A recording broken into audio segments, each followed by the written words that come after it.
Hello friends, so we've got our EU LCS Season 7 Spring rundown now. This is going to be just like my NA one. Going to look at the exact same topics of roster changes, individual team histories, teams in the past that were pretty significant, the history of each EU LCS slot, notable rivalries to watch throughout the season, and my predictions.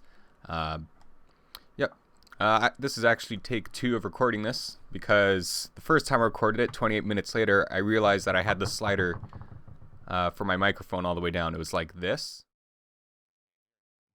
And now you can hear me again. So, yeah, that was pretty lame. But, yeah, let's dive right into it. So, we're going to go alphabetical order again for the 10 teams, just like last time. So, we're going to start off with Fnatic, who saw some pretty big changes in between splits. So they got the Saw as an amazing duo from Origin. Kikis is now a substitute. I think Gamzu retired. He's just not playing altogether. Amazing. Well, actually, Soaz used to be on Fnatic before he went to Origin, but now he's back after a couple years. Spirit going over to Korea to play with Africa Freaks with Marin, Kuro, Kramer, and someone else whose name escapes me right now. Caps is a 17-year-old mid laner, kind of rookie. He's played in the Challenger Series a little bit, but now he is making his LCS debut.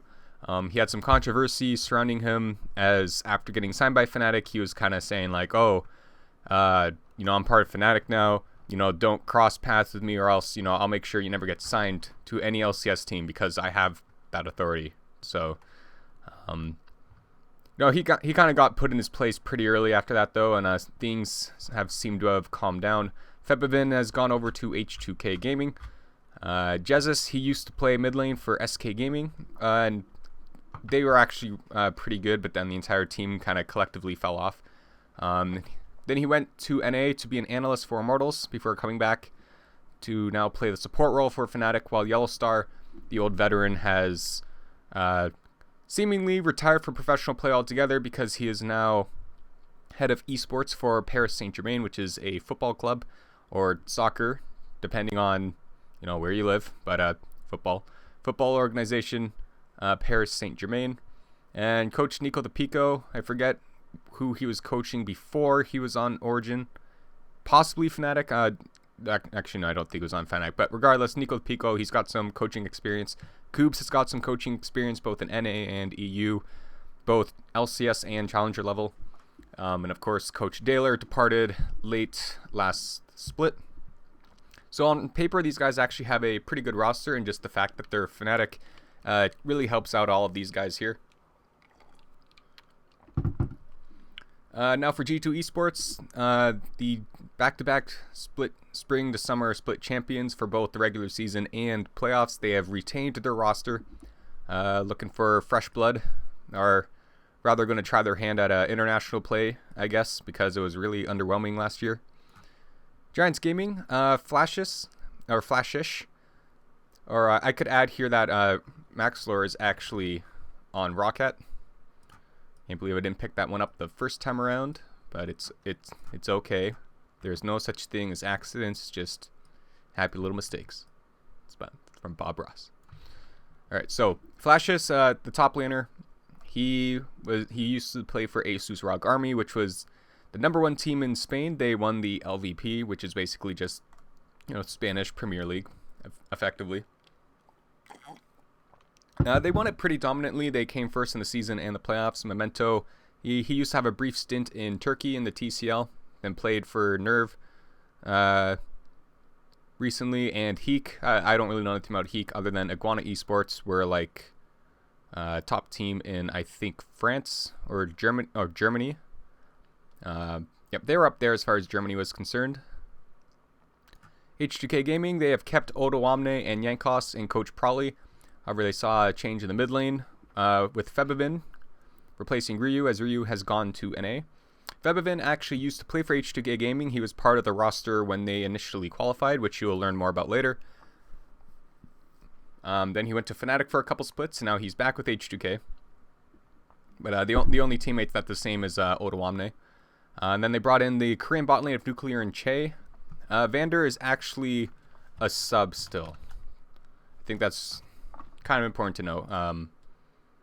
Though he might be signed somewhere else, I'm not entirely positive, because he is allowed to be a sub for an LCS team, but play for a Challenger Series team.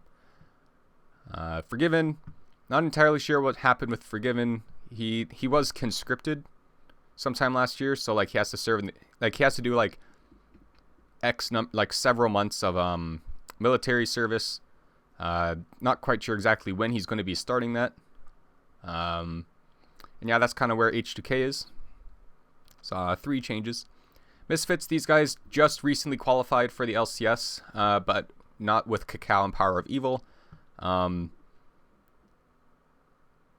Yep, so Cacao, he was a former all-star, like superstar jungler, KT Arrows, back in Season 4. They actually won Champion Summer 2014. Then he went over to China with a lot of the other Korean players during that kind of Korean exodus, where China signed a large amount of Chinese players. Cacao, he used to play for Invictus Gaming for a year.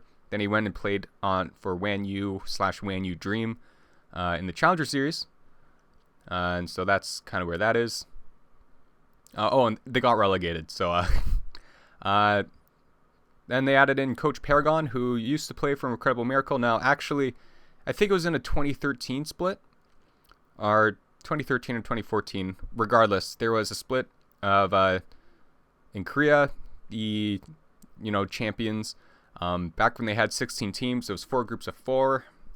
Incredible Miracle, they did not make it out of their group. They had a really hard group, but Paragon actually had the highest KDA out of a lot of the other people there. I'm going to exit Steam there because those notifications are kind of annoying me. So he actually had a really high KDA, even though the team fell off. So he was the KDA leader for that year, even despite everything else. And he was recently a coach/substitute AD carry for Team Winterfox in North America, which failed after like its first split. Is there anything else worth mentioning here? I've heard good things about Han Sama and this Ignar bot lane. This team could potentially be pretty good for their first year. For Origin, Origin is in a big slump right now. Or actually, I could talk about their history later. But yeah, at the moment they're in a slump.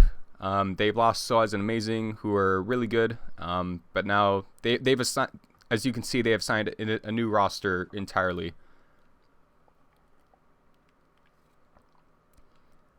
Wisdom, I forget if he actually was with Misfits when they qualified. I believe so. He also used to play for Giants Gaming. Sartorius, Team LDLC, which is like the second best French team. Naehyun actually got relegated from the LSPL this split. He was on Team Kung Fu, which like came in dead last. Tabs and Hiva for Millennium. Splice, they retained their roster. Now, actually, I've actually come to really like Splice. They really grew on me. I could talk about their history later, but yeah, these guys always seem to kind of just stay out of drama. And like there's been like a couple times Yamato Cannon has kind of popped up, like maybe like Yamato said something, but then like he would immediately he does a quick apology. He learns from it pretty quickly. So Yamato's pretty cool. And the rest of these guys, they just kind of keep their nose out of other people's business. Alright, so ROCCAT, they retained their LCS slot in the relegation tournament, and they signed or re-signed a bunch of people. Or they didn't re-sign. They signed 4 new players. Betsy's a pretty good mid laner. Steelback was definitely their top performing player as far as last split is concerned, however, and they lost him. Traded 80 carries with Team Vitality, got Hjarnin, got support player wedded as Raze went back to Korea.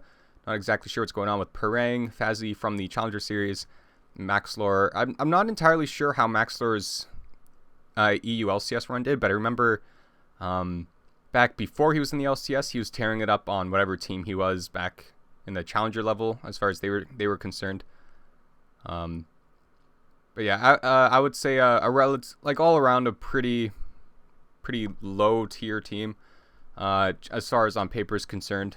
And Freddie 122, he used to play top lane. He played for SK Gaming back when they were pretty good, and you'll learn about them later. But he seemed to kind of fall off as the rest of SK Gaming fell off. Same boat as Jesus over here.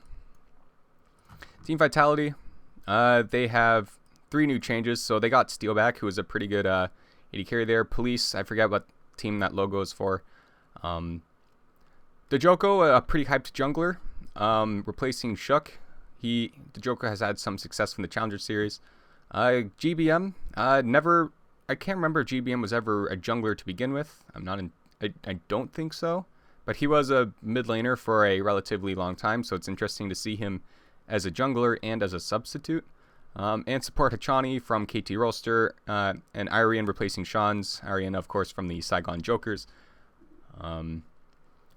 Yeah, so Vitality making some changes, signing a couple French players, being the French org. Unicorns of Love having to make a couple changes. Samix was a last-minute one. Veritas decided kind of last minute, like he missed Korea, wanted to go back, so they lost their Korean combo. Move is actually now playing with Dark Passage. That was announced like very, very recently. So Unicorns of Love effectively trading junglers with Dark Passage. Samix actually used to play in like Season 3 of the LCS. You'll learn about that later. But yeah, Vizitachi and Hillsang sticking with the Unicorn, and Sheepy sticking with the Unicorns of Love for yet another season, supposedly. Exile sticking around too. He had a pretty good ramp up as far as last split was concerned. So now if we look at individual team histories, if you recently, just recently started watching the scene during Season 6, you would probably be surprised to learn that Fnatic is probably the #1 organization as far as Europe is concerned if you take every season into account. Because look at all these first places they've got here. So in Season 1, they actually won the World Championships. They had this roster of Htk, Cyanide, Chushe, Lamia, Melisson. I don't really know too much about what these guys played or anything like that. I do know Chushe played a lot of good AP mid Gragas, but that was mainly because I mained AP mid Gragas, so kind of learned about him. People would tell me about him. So they won the World Championships here. And then they were pretty non-existent and pretty quiet as far as Season 2 is concerned. A lot of other really good teams kind of stepped up. And the same teams you'll learn about later. But then after the Season 2 World Championships, there was the IPL 5 tournament. Well, actually, as far as qualifying for Worlds in Season 2 is concerned, Fnatic came in 4th. So they just barely missed it. And then along comes IPL 5, which features pretty much most of the teams that were in the World Championships. And then Fnatic. And Fnatic, they had a roster of... They still had Soaz, Cyanide, and Htk at that point. But their AD carry was Reckless. And their support player was, I believe, N-rated. And then... it could have been Yellowstar, but... Oh, no, I think it was N-rated.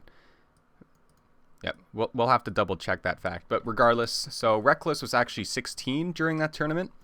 So he actually came in and he was playing really, really well. And Fnatic kind of surprised everyone. Reckless surprised everyone.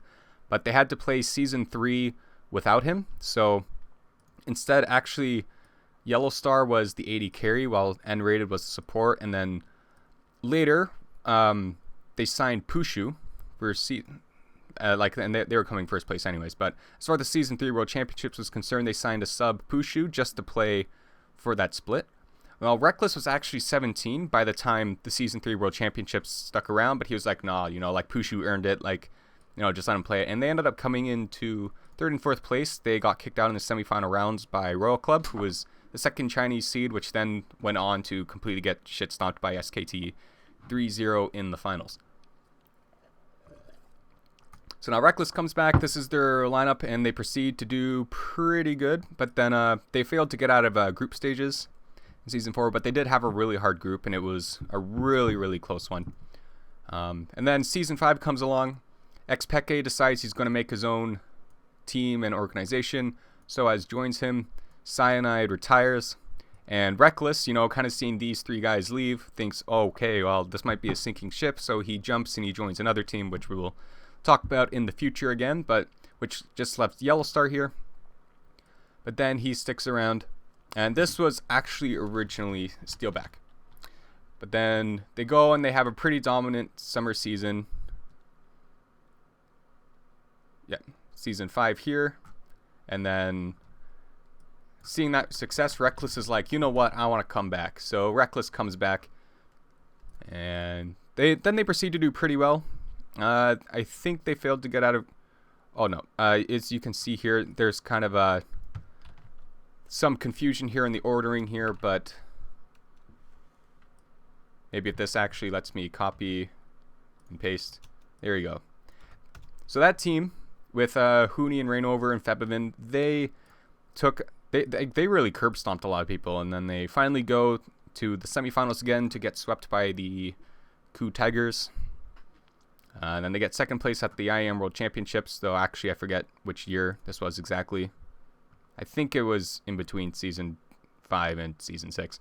Regardless, and then with this roster of Gamsu / Kikis, Spirit, Febivin, Reckless, Yellowstar definitely seemed to fall off as far as Season 6 was concerned, and he... what is it? And yeah, they just kind of fell off as far as Season 6 was concerned. They didn't really have that much great of a performance. Actually, as far as Season 6 was concerned, this used to be player Naziak. Yellowstar had a brief stint with TSM in Season 6 spring, but it was pretty underwhelming. That's when he came back to Fnatic, but continued to be underwhelming there. Now for G2 Esports. So this is a team owned by Ocelot, who is a former competitive player. And it's not...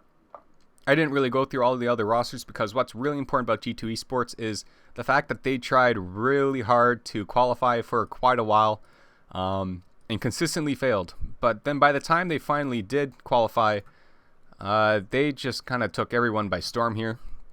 They originally had top laner Kikis for this first half, but then they, I think towards the end, replaced him with Expect, or maybe that was halfway through the summer split. Regardless, here they qualify for the mid-season invitational, but then kind of word gets out internally that these guys, Emperor and Hybrid, would be replaced by Sven and Mithy, who were playing with Origin at the time. And they were also kind of PR telling everyone like, all right, well, the Riot schedule is kind of tiring. We're just going to kind of take a vacation. So that stirred up a lot of controversy because people were saying like, you know, you already won Europe. If you want to take a break, that's fine. Let someone else that wants to play go. But regardless, so these guys have, ever since they have been in the LCS, they have just won it.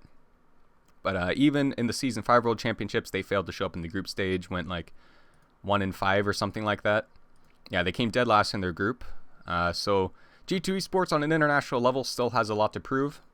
Yeah, that's really about it as far as that is concerned.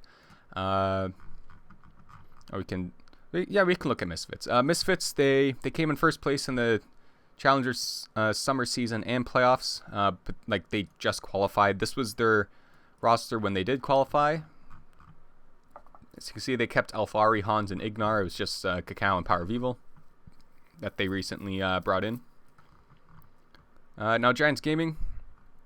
So Giants Gaming have been in and out of the LCS, but they've been really underwhelming the entire time. So this was their roster. As you can see, Samix used to be a top laner, but now he is wherever he was earlier. He's now an 80 carry. Yeah, and then they got relegated, but Season 5, they did have kind of a good run in some points where they looked promising, especially mid laner X-Peppy looked really good towards the end of it. Frederick, I think he had a name of like either a First Blood, it was like a Dragon Steel God or the First Blood God. I think Yankos is the First Blood guy actually, but Frederick, he was known for something, and it was for a good reason. Now for Season 6 summer, actually Giants Gaming kind of got hit with the belt, or just a swift kick to the nuts is what happened to them. So with Smitty J, Max Lord Knight, Sonstar, and Hustlin, they managed to get third place. But like in between the playoffs and the season, Riot Games decided that they were going to make this really substantial change. Now, something important to know about Season 6 was that lane swaps were really common, where you would have the top laner go bot lane and the bottom lane go top lane. They can do this for a variety of reasons. In a lot of ways, it's like just kind of trading early tower just to grab some blood. It kind of protects the junglers a little bit in some ways. So Giants Gaming, out of the 10 teams in the EU LCS, they Yeah, they were playing the lane swap game pretty good, and they got third place, which is really impressive, despite the fact that, you know, like, Knight was Korean. Knight still is Korean. Sunstar was Korean, so there was like that language barrier, right? But they were still able to do it pretty well. But then going into the playoffs, Riot makes this change to towers so that it nerfs lane swaps. So it was just standard lanes, and then they completely got crapped on by the Unicorns of Love in the first round. So some what ifs for Giants Gaming, but really sucks for them. So they find themselves kind of having to rebuild, and now hoping they just don't get relegated again. Yep, they've only made the playoffs twice in their entirety of the LCS, both runs. H2k Gaming here, so these guys are actually definitely quite a fan favorite. Febivin, as I mentioned earlier, Febivin used to play for H2k Gaming. This is the roster that they qualified with. They had Hjarnin and Voidle, jungler Loulex. Loulex got a lot of flack. Like, honestly, like, he's definitely like lower LCS caliber, but, you know, he's not like absolute trash. But you know, on a team like especially season 5 when they brought in Ryu and Kasing, he did look really bad. So season 5, the roster you had, like when Febivin left for Fnatic in season 5 to play with like Huni and Rainover, Ryu joined. He was on KT Rolster. Infamous for the Faker 1v1 Zed outplay. Ryu was the guy that he dumpstered. They still had Loulex. Kasing, there was a team in the EULCS called Supahakru, and they actually had a pretty good run for a little bit, and Kasing looked pretty good, so that was a hot pickup for H2K at the time. Before, of course, they would then later swap out Loulex and Kasing for Yankos and Vander, who at the time were playing for ROCCAT. And you'll learn more about that team later, actually. And then, of course, they also replaced Hjarnin with Forgiven, so H2K. So as you can see here, they originally failed to qualify, but then in this split here for 2015, like Season 5 Spring, that's when the LCS, both in NA and EU, expanded from 8 teams to 10. So they had failed in the promotion originally, but then qualified through the expansion tournament. And you might actually be surprised to learn that they've never come first place in anything. As you can see here, they've always just come in third place. So they have made the semifinals every single time.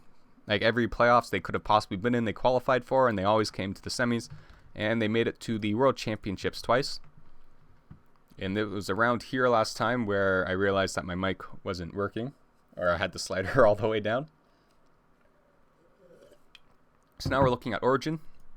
So Season 5, Htk leaves Fnatic, and he decides I'm going to make my own organization. And he manages to just pick up this all-star team just right off the bat. So they had immediate success. They completely curb-stomped the Challenger Series spring season and playoffs. They qualified and got second place and everything, only losing to Fnatic, who had that super team at the time. Especially, it was actually really impressive because Fnatic in season 5 summer, they went completely undefeated.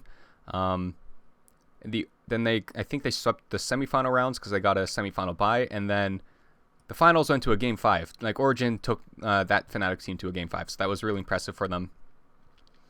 Then they rack up enough circuit points to just get a good seed into the what's it called?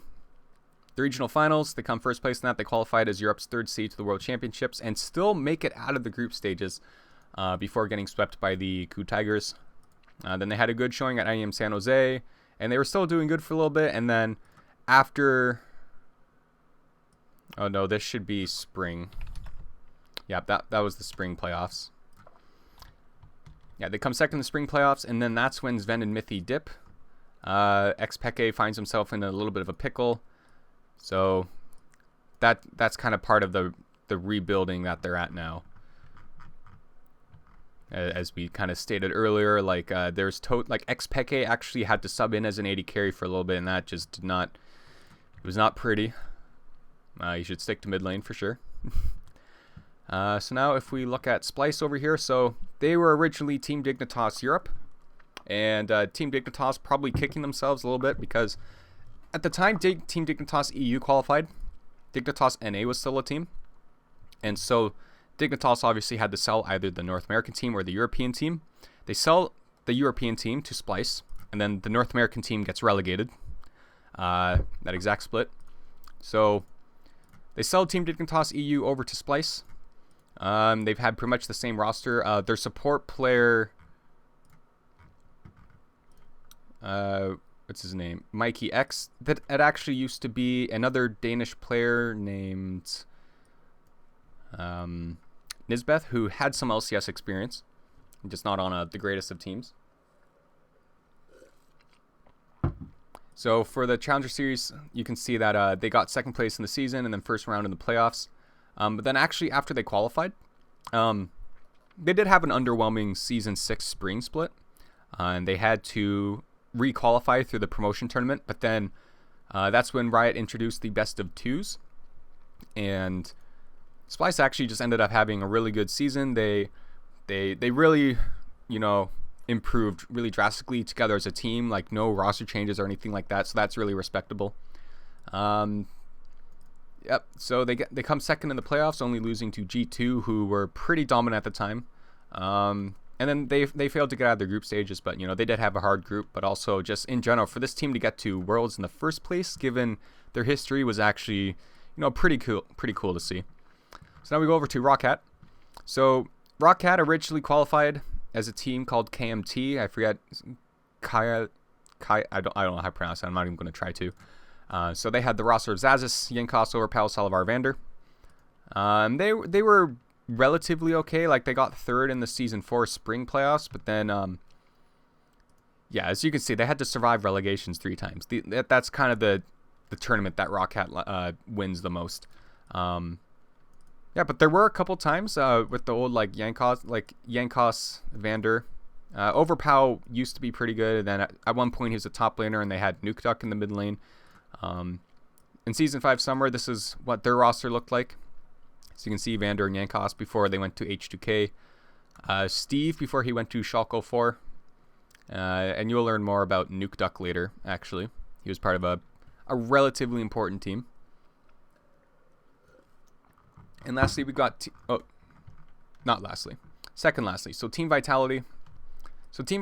They supposedly had a super team. The bot lane of Hjarnan and Kasing was from the old H2k team.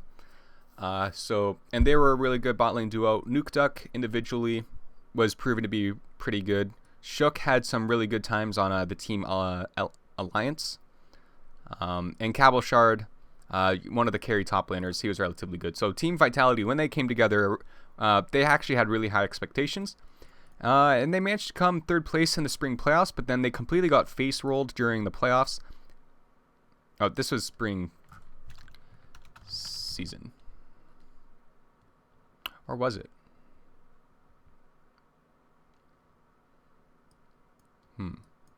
But yeah, regardless. So they go into the playoffs, and they completely get face rolled in the first round, and then they just kind of seem to fall off from there. Yeah, actually, I think that's what the numbers should be. Actually, we're going to fact check this one real quick. Yep, that's actually correct. So they came third in the spring season, and then they got completely slammed in the playoffs. They completely fell off. No one really expected that. So, and then they did some roster changes where just kind of out of nowhere, they brought in Police, and they replaced Shook with Mighty Bear. And then Mighty Bear later left and put Shook back in. But yeah, so they randomly added in these 2 Koreans and kind of made the communication a little bit harder. Yeah, so that kind of sucked. You might have seen a little bit of a spoiler there, but regardless. And now we've got the Unicorns of Love. So Unicorns of Love, definitely the king of princess stories. So when they originally qualified, they got third place in the Challenger Series Summer Playoffs. So they were the lowest possible seed. But another thing is, somewhere along the lines in the Challenger Series, in the Challenger Series playoffs, they beat Alex Each's team, Alex Each and Freeze's team, Ninjas in Pajamas, to get that third place. And that kind of really shocked everyone. Because, like Freeze and Alex Each on Ninjas in Pajamas, at the time, they were, really recognized players. Unicorns of Love, they had a bunch of people that you didn't really hear of before. And they had Vizitachi, Kikas, Power of Evil, Vardags, and Hillisang. And then later, of course, Season 6, Power of Evil goes over to Origin. didn't entirely talk about it with Origin here, but going into Season 6, Htk wanted to not be a mid laner anymore so that he could, focus more on managing the team. They bring in Power of Evil. Unicorns of Love, in their first split, you can't see it here because they didn't get top 3, but they got like 4th place in the playoffs. So they looked pretty good. And you would expect that...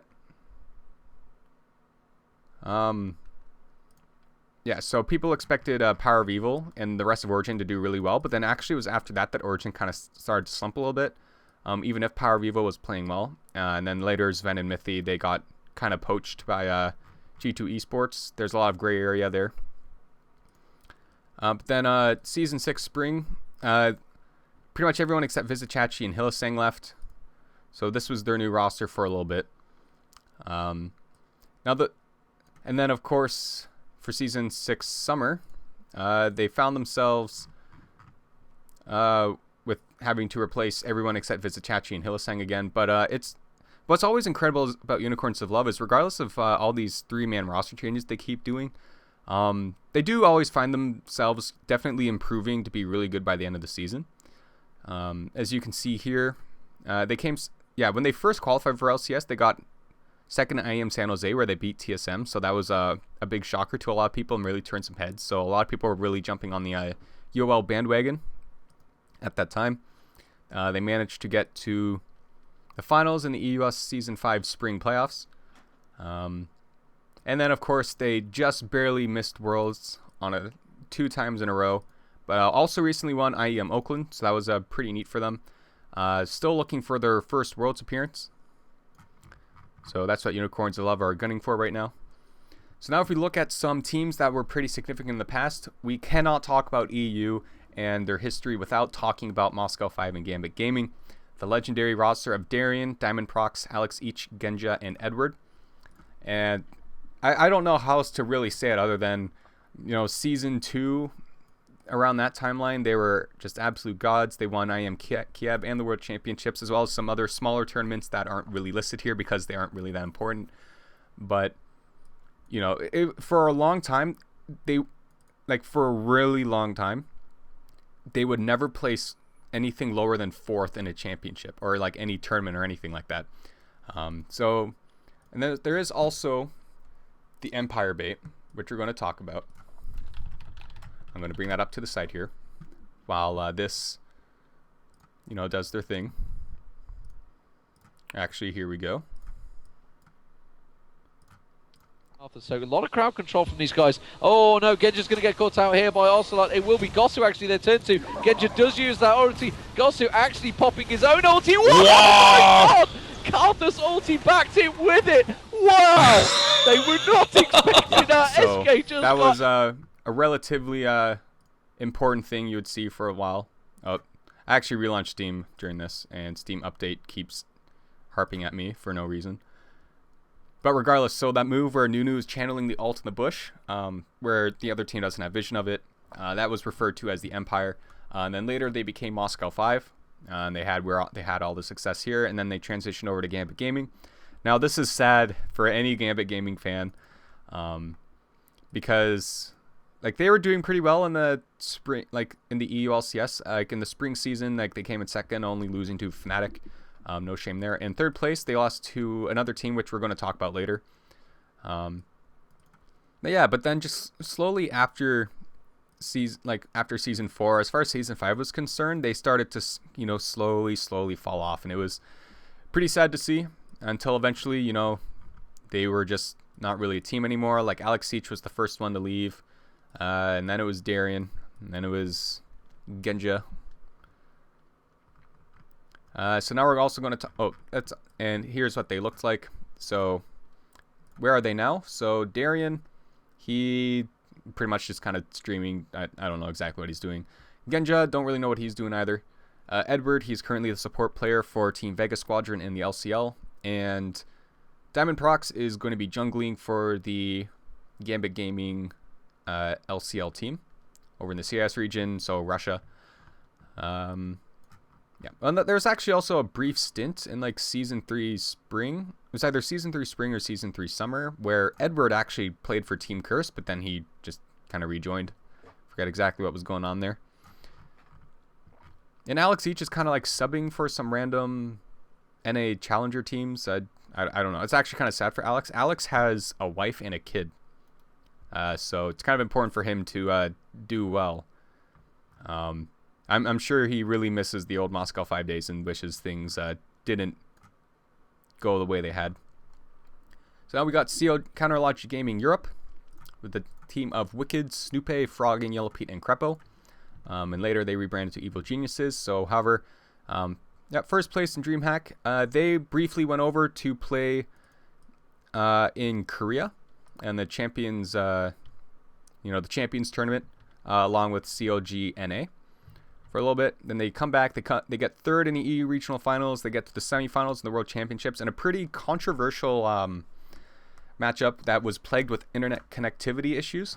So, like, it was game 3 of a best-of-2 series, and, well, actually, they were against World Elite, and I think World Elite were supposed to win game 3, but then there was internet connectivity issues, and they had to restart the game. Like, they remade the game, and after, like, a 50 or so minute wait, COGEU definitely looked like they had the advantage and that they were going to win for sure. But then they disconnected again, and they eventually had to postpone the third game to like a few days afterwards, where World Elite won. So that's a pretty huge kick in the balls for COGEU, quite frankly. Actually, no, that couldn't have been the semifinals because World Elite did not play in the... Oh, so that must have been a quarterfinal, which they won. We'll have to fact check that one. Okay, yes, I see. So that was they actually won that one against World Elite, but then later got knocked out by Zubu Frost 2-1 in the semifinals. Zubu Frost would then go on to also lose to the eventual champions. So that was these guys. This is Yellow Pete. You may know Crepo now as an EU LCS caster. Wicked, substitute top laner for Fnatic, had a brief stint in the EU Challenger Series and then played in the TCL for a little bit. Frogin, the mid laner for Echo Fox, and Snoopy, he retired from professional play after season 3, and he's just kind of, I don't know, he's kind of chilling. He's been in the talks before about wanting to make like a players union or something like that, but then he announced some sort of like gambling-ish betting site. Not sure, but yeah. So we go. It's season 3 now. The LCS is a thing. Counterlogic Gaming Europe were already qualified for it because they made it 2 Worlds. But they were picked up by a new brand, Evil Geniuses, and they proceed to get third behind Fnatic and Gambit. But then afterwards, some weird thing happened where Snoopy, Yellow Pete, and Crepo decided that they wanted to play in NA. So they go over to NA, and there's this team called Velocity Esports, who at the time were really shitty, and they got 8th place. And they had to play in the promotion tournament, but then they decided that they didn't want to do it. So Evil Geniuses were like, all right, we'll buy that slot. They sign Inox in the top lane, Snoopy, as you can see here, Snoopy. Then mid laner Pobelter, and Yellow Pete and Crepo. They qualify for the NALCS and then proceed to have very underwhelming performances. While for Europe, they got to keep their Evil Geniuses slot, but they rebranded to a team called Alliance, which had Wicked, Frogin. Their jungler was Shook. As you can see here, was the former jungler for Team Vitality, and part of why, Team Vitality was expected to do really, really well right off the bat. And their AD carry was Tabs, who was actually signed by Origin here. And their support player was Nif, who is a former... he used to play for SK Gaming, which you'll actually learn about next up. And they came first place in, this Alliance team, they came first place after a split, and they were doing really well, and that's actually when, afterwards was when Reckless joined. And eventually the team kind of fell off, and you'll learn more about that later. So now we go to SK Gaming. Now, I'll be quite honest, I actually don't know that much about SK Gaming. But in Season 2, this was their roster of Kevin, Arnea, Ocelot, Yellowstar, Nif. They qualified for Worlds.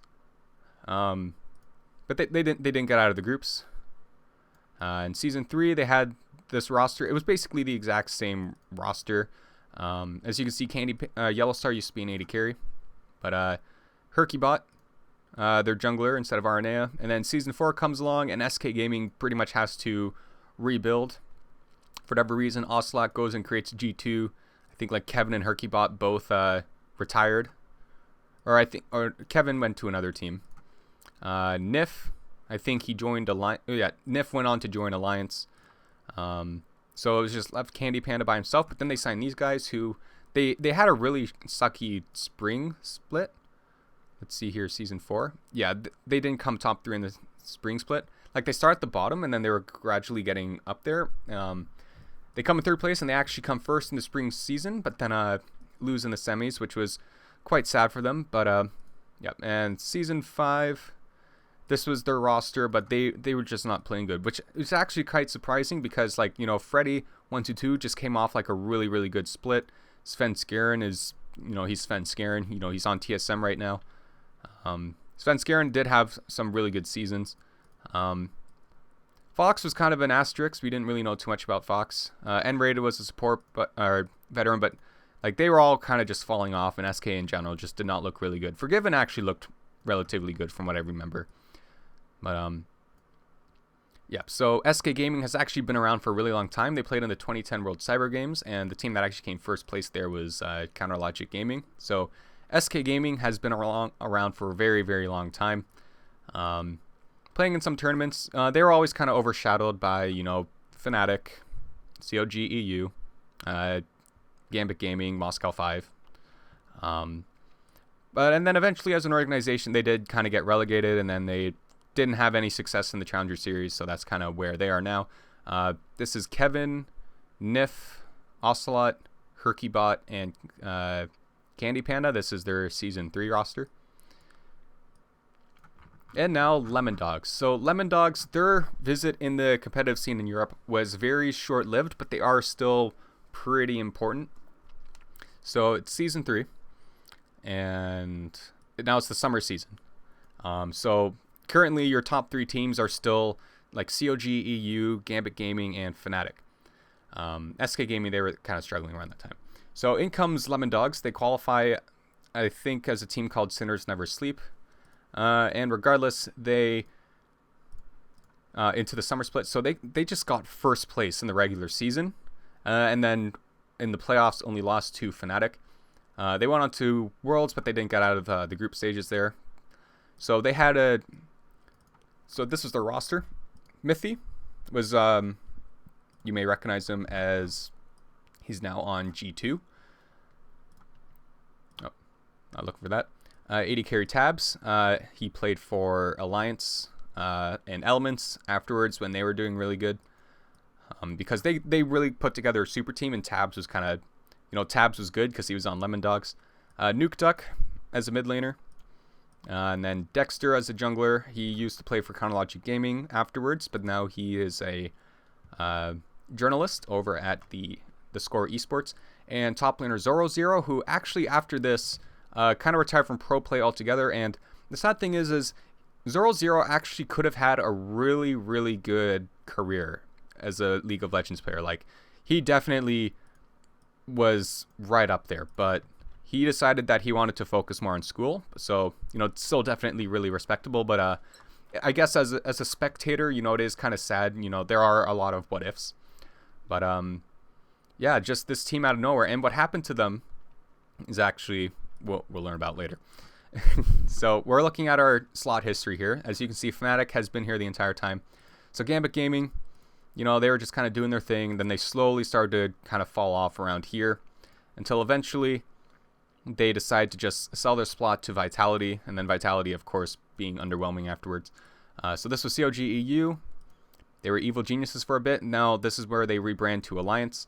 Alliance does really good in Season 4. Reckless decides that he's going to join Elements here and replace Tabs. As you like, Lemon Dogs were over here. They do really good, so then they become part of the super team here. So Alliance, they had 2 members from Evil Geniuses. Shook was just kind of out of nowhere, but they had Nif from SK Gaming, and they had Tabs from Lemon Dogs. So it became a Alliance. They later rebrand to Elements. Then they sell their slot to Shulk, which then gets relegated by Misfits. Here we have SK Gaming, SK Gaming, SK Gaming, and so they've.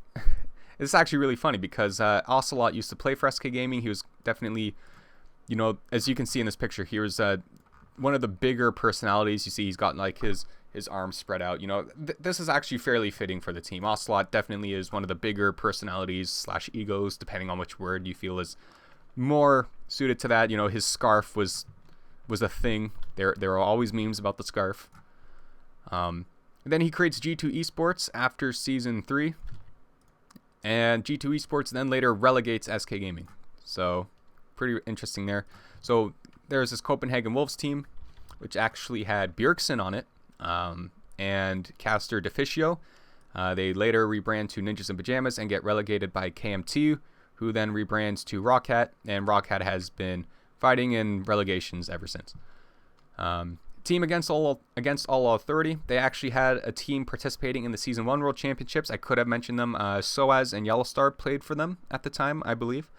They get relegated by, I forget the team name, but then they later rebrand to Lemon Dogs.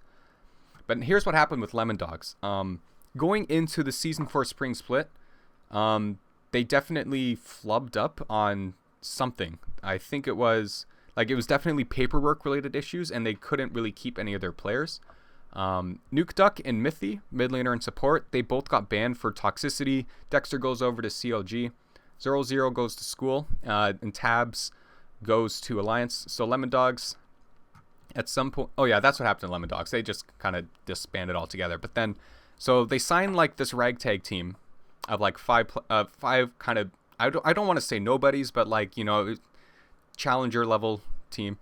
And in between here, Riot Games has this tournament called Battle of the Atlantic, where it just has like a single like best of 3 series between like one NA team, one EU team. So like you'd have 5 different NA versus EU matches, and Lemon Dogs go up against like this new Lemon Dogs roster goes up against TSM, completely gets shit stumped. Then they flub up their paperwork, and Super Hot Crew, who failed to qualify before, suddenly there's a new tournament that has 3 players. Super Hot Crew is one of them, and they requalify. Then they later sell their org or their roster. They become Meet Your Makers, who then proceed to actually have really bad management. And then they get relegated by Origin, Super Team Origin at the time. Origin starts falling off. And then we had Giants Gaming here, and then they get relegated by some team who then later becomes the Alternate Attacks. Unless they were Alternate Attacks to begin with. Now, this team was actually pretty fun to watch. They were actually doing really good. I think in Season 4 Spring or something like that. Oh, no, here. Just Season 3 Summer. But then their AD carry, Creatine, he kind of breaks his hand, and they start to fall off. And even after he comes back, you know, the team was still struggling, definitely. They had a guy named Frolin Lord. And I'm actually going to look up here, Frolin Lord 3K Elo Shockwave, because this was actually in the promotion tournament against Giants Gaming. Oh, here comes the ultimate. It's going to be alternate, possibly starting. They're going to put a lot of damage down on towards it. Paranoid back on towards Extermin. It is very, very brave. It's going to be Paranoid that's going to pay for it with his life. He goes down. There's going to be ultimate. It's a great ultimate. J-Reed gets caught down. Shockwave catches all 5 members of Giants. Of course, as you can see, this is Game 5, 50 minutes into the game, and they land an Orianna Rumble combo. He's still in this one. He's going to turn it back around. It's a triple kill for Ferran. Samuks now is going to have Creator coming in. Another ball goes in. Will he be able to take it down? Creator picks up the kill, and that was a 4 for 3 to alternate. Absolutely tearing him up there.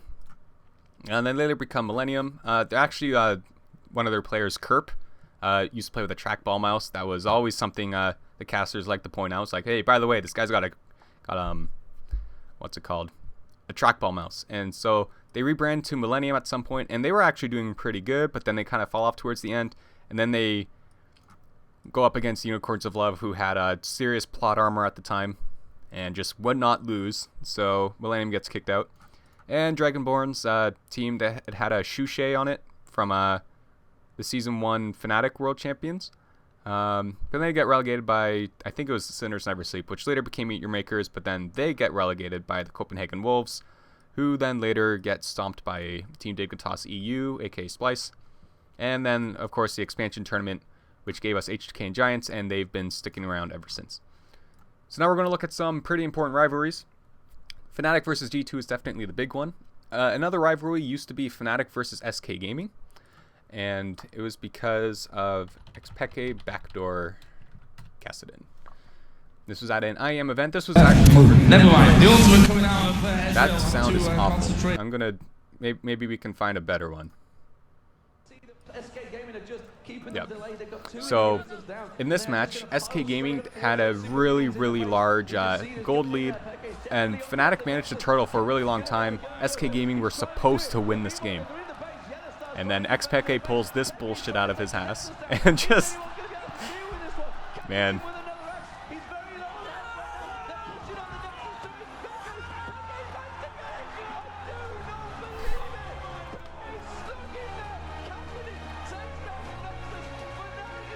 And Q Ocelot crying really soon. 5, 4, 3, 2. 5, 4, 3, 1. Yep, Ocelot was kind of known for crying. I mean, it's good, you know, passion, but yeah. So, but now, so they've got Ocelot now runs G2, so Ocelot versus Fnatic.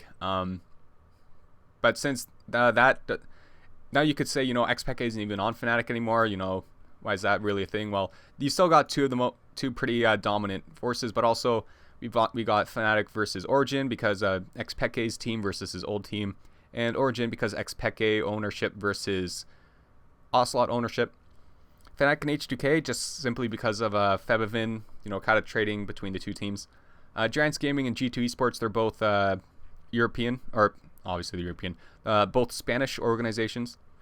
Unicorns of Love and Misfits, I forget exactly what it was with these guys. Oh yeah, Power of Evil. So when Power of Evil left Unicorns of Love seemed to still be doing pretty good, while Power of Evil didn't have much success. So now Power of Evil is on Misfits, so it's going to be interesting to see Power of Evil versus those guys. G2 Esports versus Team Vitality, I forget exactly what it is here. But yeah, oh yeah, G2 and Origin also with the whole Sven Mithi deal. And so as Amazing versus Sven Mithi should be relatively interesting. Amazing was not too thrilled on Twitter when he learned about Sven and Mithi leaving. Yeah, like they learned at the same time the public did. So it was kind of shady behind the back. What is it with Team Vitality and G2 Esports? What was it? You know, we might have to just go back to that one. Though, honestly, I kind of flustered here that I forgot what exactly was going on here between G2 and Vitality. Oh, can't really, I mean, not at first. Maybe it has something to do with...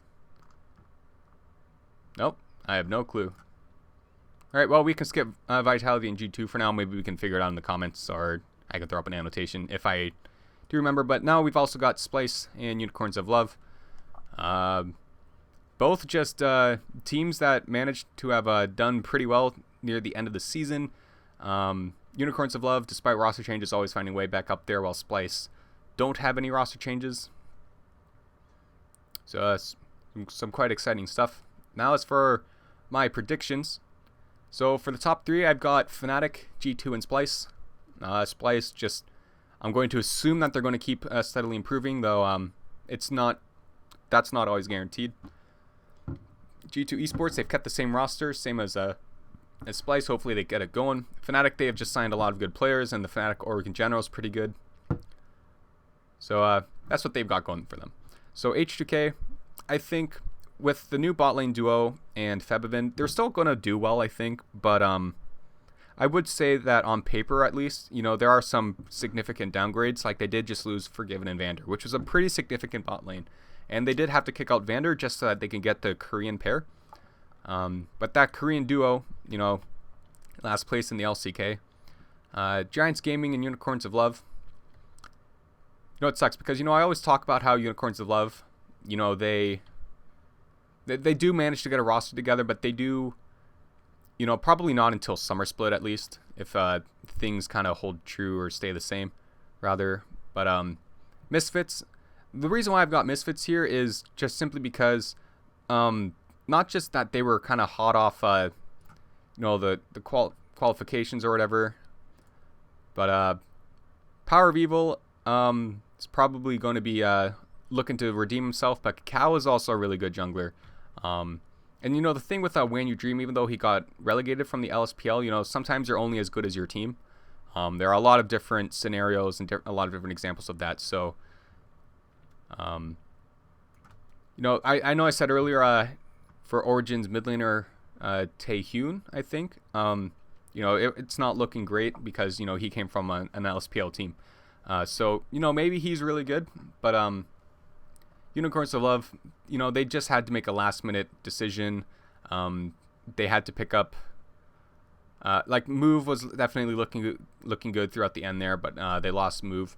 So, there's still room here, but Team Vitality also picked up some pretty significant players. And I think that's the big thing for Unicorns. Like, here's Group A here, and here's Group B here. So, Team Vitality, if we look at their roster again, so Cabochard and Nukeduck are still pretty good. Steelback was doing really well towards the end of his split with ROCCAT. The Joko has got a lot of hype around him, and Shook was definitely, I would say, kind of looking underwhelming near the end of that. They're shaking things up a little bit with the new coaching staff. Maybe Sean's wasn't, pressuring as hard. There's actually some controversy around EU All-Star voting where teams and players had to coaches and analysts had to vote for who they thought were the top 3 in each role. And Sean's, even though Team Vitality came in 7th place at the end of the EU LCS summer split, Sean's voted each of his players as the #1 player for each team. So, but they still came in 7th. So I don't know why he did that exactly, but regardless. So they picked up some pretty good new players hot off the press, and just Vitality, they should have the talent to make it out of a group here. Now H2k, H2k could be pretty hit or miss here. If Febivin keeps his season 6 form, it easily could be like this. But Yankos and Otawamne are still pretty good. Febivin, Nuclear and Shade, they all have pretty good experience, where Zerz's experience for the Unicorns of Love, is over in Turkey. There is some hype around him, though. And then, of course, we've got ROCCAT and Origin, who are probably going to have to play in relegations again. I love Htk, but, they do really have kind of a ragtag team here. Same with ROCCAT. It really does look like these guys just, had to pick up players. They were, people weren't exactly in a rush to join them. So, yeah, it's pretty worrisome for these bottom teams here. But yep, so those are my predictions and analysis, etc. I hope you guys learned some things. Thanks for sticking around. I know these videos are pretty long, but yeah, take care. I'll see you guys in the future with some more League of Legends content.